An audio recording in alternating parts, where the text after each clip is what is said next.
Balik lagi di CHK, cerita horor kita. Kali ini kita dapat DM lagi nih dari teman kita. Nah, kebetulan teman kita ini udah ngirimin ceritanya yang berhubungan dengan pekerjaannya. Nah, untuk lebih lanjut ceritanya, langsung aja kita lihat. Cekidot.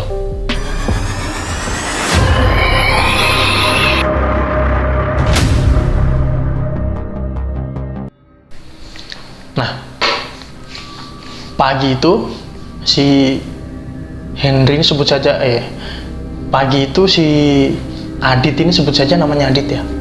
Adit ini seorang arsitek. Pagi itu dia ditelepon tuh sama temennya, sesama arsitek juga. Ditelepon sama temennya. Temennya bilang nih, Dit, lu sibuk nggak? Kalau nggak sibuk, ikut gua yuk, gua ada proyek nih katanya. Ya si Adit waktu itu emang lagi kosong-kosongnya banget, dia bener-bener nggak ada kerjaan waktu itu. Diturutinnya temennya itu, yaudah yuk, kemana? Bentar, ini orangnya lagi proses nih, masih rundingan sama aku gitu. Temennya ini dapat proyek itu dari IG, dari Instagram. Dia di DM sama seseorang. Karena dia ini kan sering tuh ngupload gambarnya tuh di Instagramnya. Ada tuh yang DM. DM-nya tuh gini, Masnya arsitek ya? Dijawab tuh sama temennya. Di DM, iya. Mas, bisa ngerjain rumah saya nggak? Saya mau ada renovasi. Gitu. Iya Pak. Langsung nggak lama dari itu, bapaknya ini, kliennya ini, calon kliennya ini, minta nomor rekening. Ya udah Mas, minta nomor rekeningnya buat DP. Dengan senang hati dong temennya Adit nih.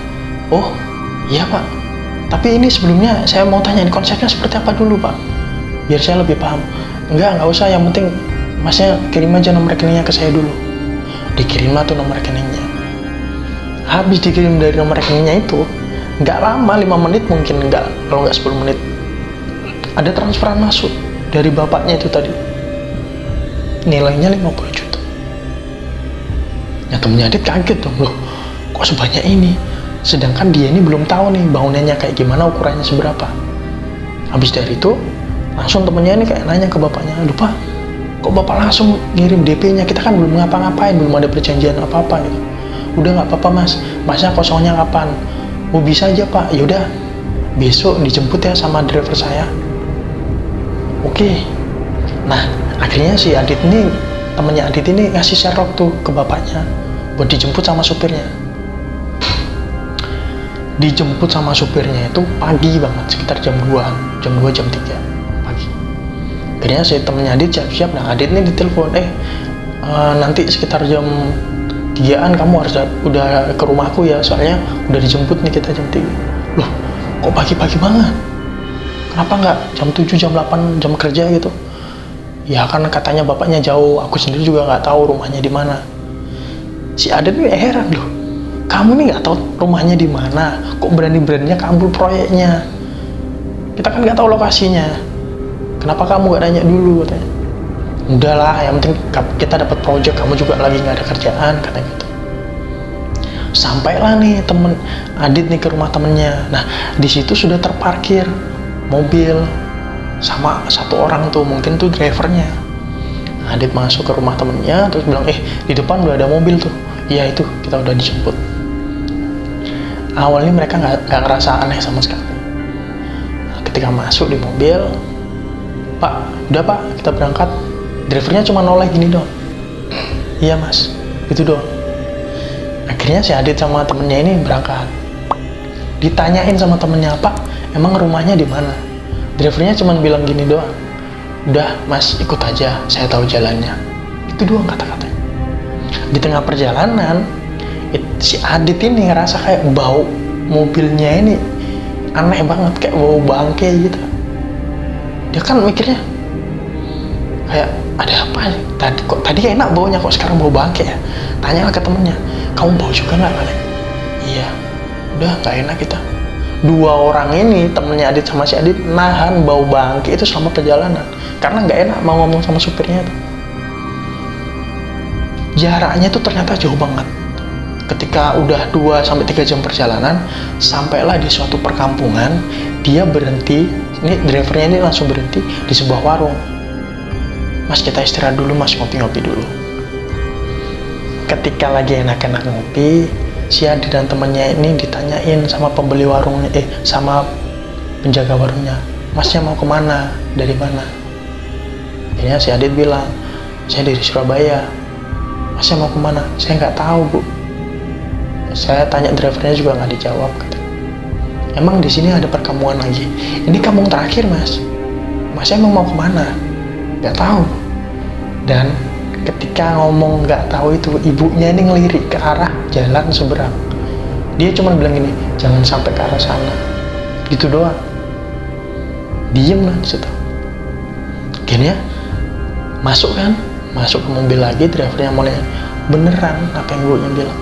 Dia ke arah sana itu yang dibilang ibunya tadi. Dia memberanikan diri nih, saya ditanya, Pak, ini kita mau kemana? Ini kan kata ibunya tadi, ini perkampungan terakhir. Sedangkan jalannya yang ke arah yang ditunjuk ibunya tadi, yang dia sedang jalan itu jalannya sudah nggak ada kampung di situ. Itu sawah, kanan kiri sawah. Depan itu kayak hutan, bukan hutan pinus, kayak pohon-pohon besar lah ini. Di sini si Adit mulai tanya nih, lu ini proyek beneran apa enggak sih? Kok nggak ada rumah di sini? Setelah perjalanan udah ada lumayan lama, sekitar setengah jam, di ujung itu udah nggak ada jalan kan, tapi ada belokan gini.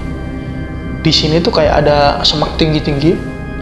Di balik semak tinggi-tinggi tuh ada rumah gede banget. Rumah bangunan kayak rumah joglo gede banget di situ. Sampai di situ, akhirnya drivernya bilang, udah mas, ini rumahnya udah sampai. Turunlah Adit dan temennya. Ketika turun, drivernya bilang gini, mas, saya balik dulu ya, nanti kalau udah selesai saya jemput. Tanpa dikasih nomor telepon atau kontak yang lain lah buat hubungin drivernya intinya. Balik, masuklah si Adit sama temennya ke rumah itu. Rumahnya gede sekali, depannya itu. Ketika masuk rumah, di rumah itu kayak nggak ada orang sama sekali, pintunya kebuka lebar.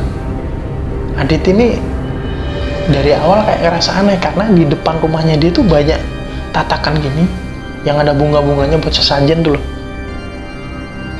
Ketika dia masuk rumah, tiba-tiba keluar tuh bapak-bapak, pakai baju hitam, semuanya hitam. Duh, ini masnya dari Surabaya ya? Iya pak. Oh bapaknya yang ngubungin saya? Ya mas, udah silakan duduk. Ketika di tengah obrolan ada nih suara motor trail datang. Datang. Begitu mau masuk rumah, dia tuh ngelihat Adi dan temennya. Oh ini yang dari Surabaya. Yaudah mas, istirahat dulu mas. Nanti saya tunjukin lokasinya di mana. Ketika ngobrol, kan bapaknya ini suka ngopi juga kan. Ditawarin lah Adit dan temennya ini ngopi. Masnya ngopi? Oh boleh pak. Akhirnya bapaknya ke belakang. Adit sama temennya sempat mikir, rumah segede ini masih ninggalin cuma satu orang. Karena ketika mereka datang tuh dia nggak ngeliat orang sama sekali, kecuali bapaknya itu sama orang yang tadi, sama drivernya, udah itu doang. 3 orang itu yang dilihat. Dari situ nggak lama bapaknya kembali tuh ke ruang tamu, bawain kopi. Ketika disodorin, Adit nih ngeliat di dalam kopinya ini dikasih kayak bunga melati itu satu, dicemplungin di atasnya. Jadi setiap kopi yang disuguhkan, kopi hitam itu ada bunganya. Si Adit otomatis refleks, loh pak ini ada bunganya, diambil bunganya nih sama si Adit. Bunganya diambil, ditaruh. Sedangkan temennya ini dibiarin karena dia ngerasa nggak enak. Ya udah, akhirnya mereka minum tuh kopi.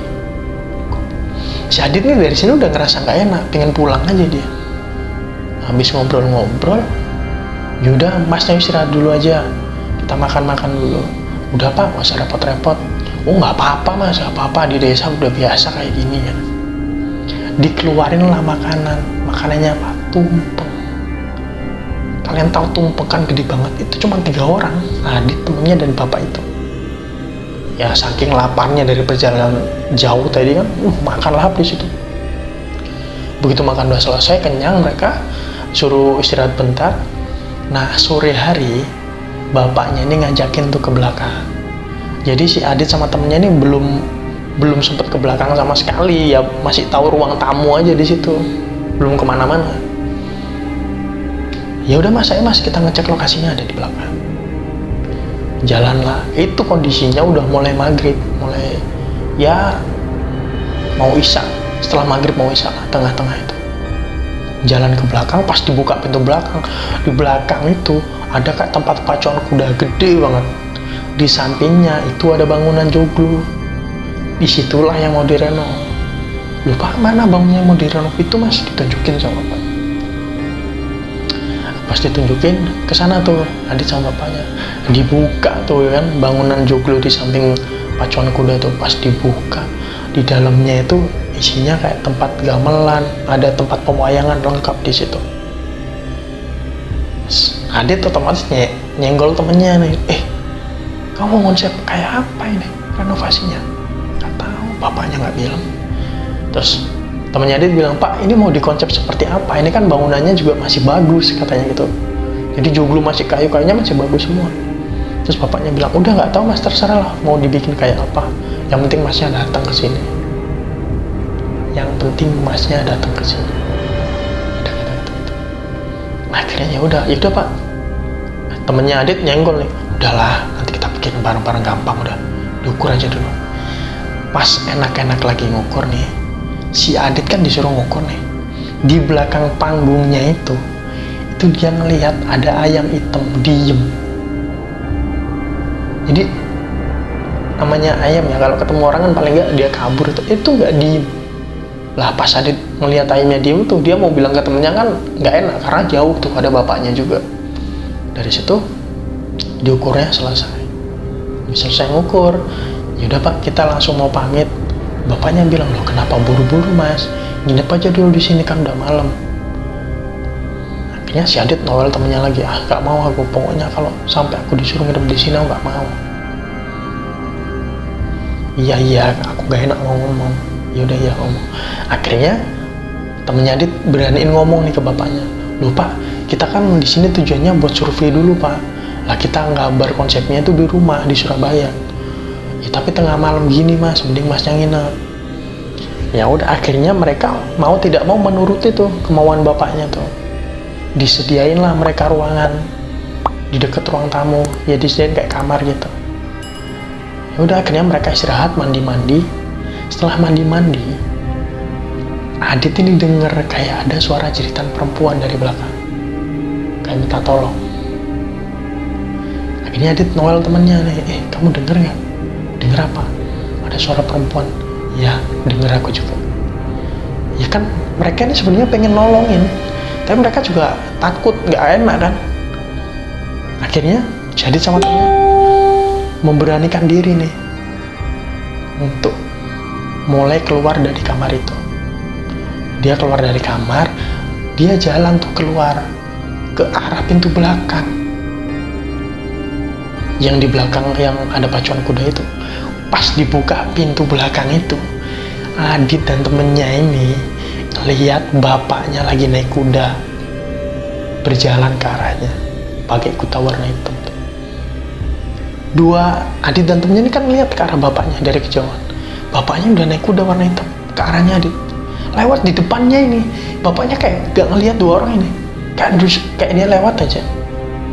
Loh, bapaknya apain naik kuda malam-malam?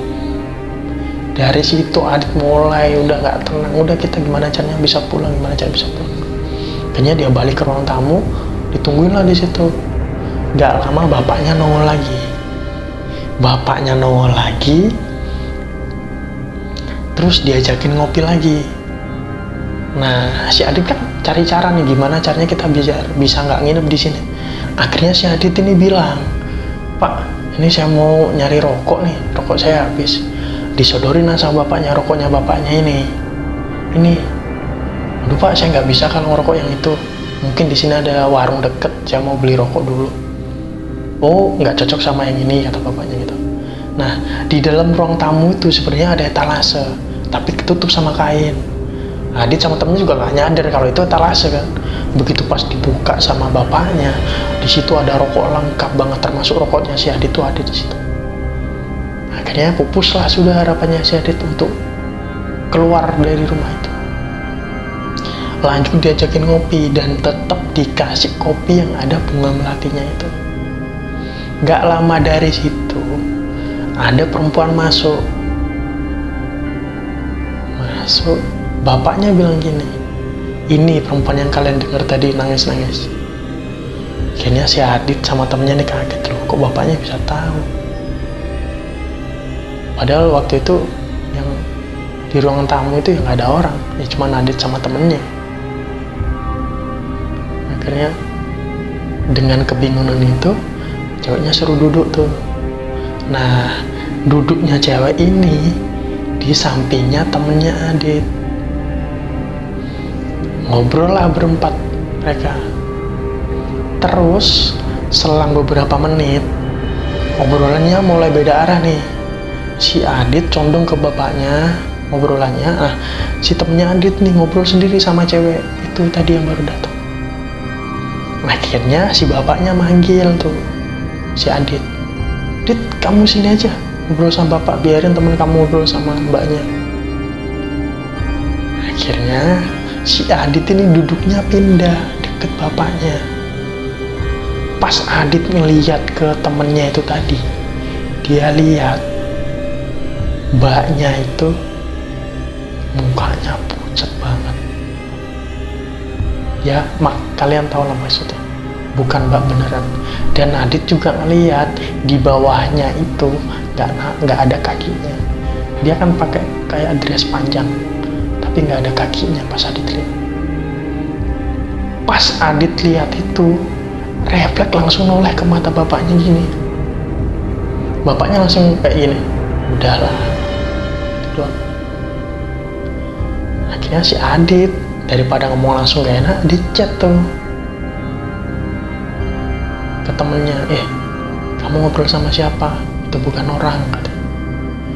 Dibaca sama temennya Adit, dibaca dong, ditaruh lagi HP-nya. Akhirnya ngobrol sama bapaknya. Gak lama Adit bilang, Pak, saya udah mau ngantuk nih, saya mau tidur. Ya udah mas, tidur aja nggak apa-apa. Bapaknya bilang, cocok ya teman kamu sama mbaknya, katanya. Si Adit refleks nanya dong, itu siapa pak? Oh, itu tetangga ada di samping. Padahal ketika Adit datang sama temennya, itu rumah nggak ada rumah lagi selain rumah itu. Akhirnya si Adit masuk duluan nih ke kamar. Temennya masih ngobrol sama mbaknya. Ketika udah mau selesai, temennya ini balik ke kamar. Di situ Adit cerita banyak tuh. Tadi ngeliat kamu ngobrol, kamu tahu nggak sih? Aku tuh ngeliat mbaknya itu nggak ada kakinya. Tapi si temennya Adit ini bilang, kamu ini ngomong apa? Itu orang beneran kok. Kamu aja yang mungkin yang halusinasi katanya. Setelah itu pagi, Adit tuh buru-buru tuh beres-beresin bajunya, temennya juga beres-beresin, mau pamitan. Sebelum pamitan, orang yang naik motor trail tadi yang lewat itu datang. Mas, bentar lagi dijemput sama drivernya, siap-siap aja katanya tuh. Oh iya pak, makasih. Pamitlah sama bapaknya. Akhirnya kamu datang juga. Bapaknya bilang itu ke Adit dan temennya. Gak lama mobil itu datang sama drivernya. Dan mereka pamitan. Perjalanan pulang, driver dan Adit dan temennya ini mampir lagi ke warung yang kemarin. Nah, Adit ini ngerasa mual. Temennya juga. Akhirnya buru-buru tuh sebelum sampai warung itu, Adit bilang, Pak maaf pak, saya nggak kuat banget pak. Temennya juga bilang, ya pak saya nggak kuat banget pak. Akhirnya mau sampai warung itu, ya paling jarak 10 meter, nggak deket banget pokoknya, deket banget. Turun mereka langsung muntah. Si Adit ini muntahnya, kalau kalian tahu ular tapi kering, yang biasa buat pakan burung tuh. Tapi temennya si Adit ini muntahnya ulet juga tapi nggak kering, basah dan lebih banyak. Dari situ tiba-tiba warga kan denger tuh, kan mereka muntahnya keras banget tuh orang tuh. Warga dengar, akhirnya salah satu warga manggil, mas ke warung aja dulu, ke warung aja, kasih es teh gitu. Dibawa lah mereka yang berdua nih ke warung. Pas dibawa ke warung, ditanyain, mas habis dari mana, kok jalan kaki? Si Adit ini langsung kaget, loh kita tuh naik mobil bu, tuh ada drivernya di belakang. Pas nengok di belakang, mobil sama drivernya tuh udah nggak ada. Dan bapak-bapak yang habis dari sawah, habis ngambil rumput tuh baru datang terus bilang, masnya ini budek ya? Dibilangin dari tadi kok nggak denger. Bapaknya ini cerita ngelihat si Adit sama temennya ini ternyata jalan kaki, bukan naik mobil. Dari situ si Adit ngeyel dong, lupa kita ini naik mobil berdua. Mas sampein itu bisa aja, saya tuh lihat sama jalan kaki tuh sama temennya. Saya panggilin mau saya barengin, malah diem aja, malah jalan aja. Di situ Adit mulai udah ada nggak bener, ini bener-bener parah. Ibunya yang kemarin ngasih tahu bilang, masnya kemarin ke arah sana ya? Akhirnya bapak yang ngangkutin jerami tadi bilang, di sana itu nggak ada rumah mas. Kok masnya ngeyel habis dari mana, katanya dari rumah. Di sana tuh nggak ada rumah. Tanpa pikir panjang bapaknya kayak emosi, agak kesel tuh. Udah kalau nggak percaya, diturunin tuh rumput yang habis dia cari di sawah tuh diturunin. Manggil satu temennya buat boncengin si Adit sama temennya. Udahlah, kalau kalian nggak percaya ikut diboncengin ke arah sini kan katanya. Set. Begitu sampai di lokasinya itu, Adit dan temennya tuh ngeliat itu nggak ada rumah sama sekali. Kaget lah temennya di situ. Loh, ini kemarin di sini pak saya pak, ini ada rumah besar banget di sini. Jadi juga ngeyakini, iya pak, orang kita juga tidur di situ pak. Nah, tanpa disadari, bajunya Adit sama temennya tuh kotor semua. Ini belakangnya lumpur, banyak sisa-sisa rumput gitu.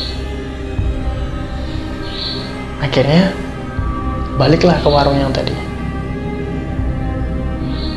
Kata bapaknya, masnya ini kayaknya kena gangguan. Masnya udah sampai rumah di sana kan? Ada rumah yang katanya masnya tadi. Ya udah, yang penting masnya sekarang udah aman, udah nggak di rumah itu lagi. Masnya udah selamat. Karena beberapa hari terakhir itu banyak orang yang ke arah sana, itu nggak ada yang balik mas. Tapi masnya ini kok balik? Makanya saya juga heran. Akhirnya dari situ dianterin lah si Adit dan temennya ini pulang ke rumahnya, dicariin terminal yang paling deket. Pas sampai rumah, si Adit ini gak langsung pulang ke rumahnya, masih di rumah temennya ngobrolin masalah itu tadi. Akhirnya temennya bilang, ayo udahlah. Adit bilang, coba cek. Kemarin kan kamu habis ditransfer, coba cek tabungan kamu. Pas dicek, uang 50 juta itu masih ada. Di situ tambah aneh. Akhirnya si Adit ini pulang nih ke rumah. Besoknya temennya ini WA, Dit, ini bagian kamu mau ditransferin. Si Adit bilang, enggak usah, jangan. Enggak, udah kamu bawa aja. Kan kamu lagi nggak ada kerjaan, lumayan kan buat tambahan kamu. Adit tetap nggak mau Adit. Nah, ketika Adit nolak itu, Adit ini penasaran, kok bisa ya ada kejadian seperti itu, aneh lah intinya. Akhirnya dia tanya tuh sama orang pintar. Katanya orang pintar, kamu itu sudah melakukan perjanjian sama jin, tapi kamu nggak sadar. Lah teman kamu itu udah kena, dia udah ngikhlasin keluarganya buat jadi tumbal. Ya Adit kaget loh, tumbal apa pak? Kita itu di sana cuman makan, ngopi, ngukur itu aja pak. Paranormalnya bilang, kamu gak pakai uangnya, tapi teman kamu tuh pakai uangnya buat kerjaannya dia. Di situ Adit dibilangin sama paranormalnya, ingetin teman kamu, suruh balikin uangnya ke tempat asalnya. Akhirnya si Adit ini berangkat nih ke rumah temennya, ngasih tahu, kamu uangnya kemana, beneran kamu pakai? Ternyata beneran udah dipakai buat project yang lain. Akhirnya si Adit nyampein nih, kamu ngerasa nggak hari-hari ini ada yang aneh? Temennya bilang sambil ketawa, iya aneh, proyekanku tambah banyak. Bukan itu, nggak ada yang lain, katanya gitu. Kejadian apa gitu? Kamu kenapa sih Dit, katanya gitu. Orang nggak ada apa-apa, proyekku tambah banyak nih loh, kamu nggak lihat? Kamu mau kerjaan nggak? Sampai ditawarin gitu sama temennya. Tapi si Adit nggak mau. Aku habis dari Pak Ustadz, katanya kita pas jalan kemarin ke lokasi itu, secara nggak langsung kita itu ada perjanjian sama jin. Nah, temennya Adit nih nggak percaya, takhayul, kamu jangan percaya kayak gitu. Ya udah, yang penting aku udah bilangin. Nggak lama beneran proyeknya temennya ini tambah gede, tambah besar. Habis itu dia ini kan baru nikah, ceritanya baru nikah, terus punya anak kecil tuh. Anaknya umur 5 tahun apa 6 tahun. Pas si Adit ini hadir di acara ulang tahun anaknya, si Adit ini ngelihat anaknya itu wujudnya pocong, cuman kecil kayak anak, dan dia lihat ke arah si Adit. Dia seperti minta tolong. Akhirnya si Adit nyamperin temennya, aku tadi lihat itu bukan anak kamu, kamu nih ngarang-ngarang aja. Masih gak percaya temennya. Akhirnya Adit pulang, seminggu setelah dia hadir di acara ulang tahun anaknya itu meninggal. Meninggalnya mendadak dan aneh. Ketika diperiksain ke dokter, nggak ada sakit apapun di dalam tubuh anaknya, cuman anaknya ini tiba-tiba meninggal. Di situ temennya mulai sadar kalau memang apa benar sih omongannya Adit nih, dia bilang kayak gitu. Akhirnya dia dan istrinya sendiri itu kayak, yaudah coba kita aja langsung ke paranormal, kita nanyain ada apa sih. Dan beneran dah, uang yang diterima 50 juta, terus proyeknya dia berjalan gede, itu memang tumbal dari anaknya sendiri. Gitu ceritanya. Nah, itu tadi kisah cerita horor dari teman kita Adit. Sekedar info bahwa temennya Adit sampai sekarang pun masih mengalami gangguan-gangguan mistis yang dialaminya gara-gara kejadian yang pernah dialaminya sama Adit. Buat kalian teman-teman yang mau dan yang punya cerita horor atau cerita mistis yang lain yang mau di-share di CHK, langsung aja bisa kalian kirim di DM di IG kita atau di email di bawah ini. Dan jangan lupa like, komen, subscribe, dan share ke seluruh dunia agar CHK semakin besar. Dan jangan lupa cerita horor kita. Sampai jumpa.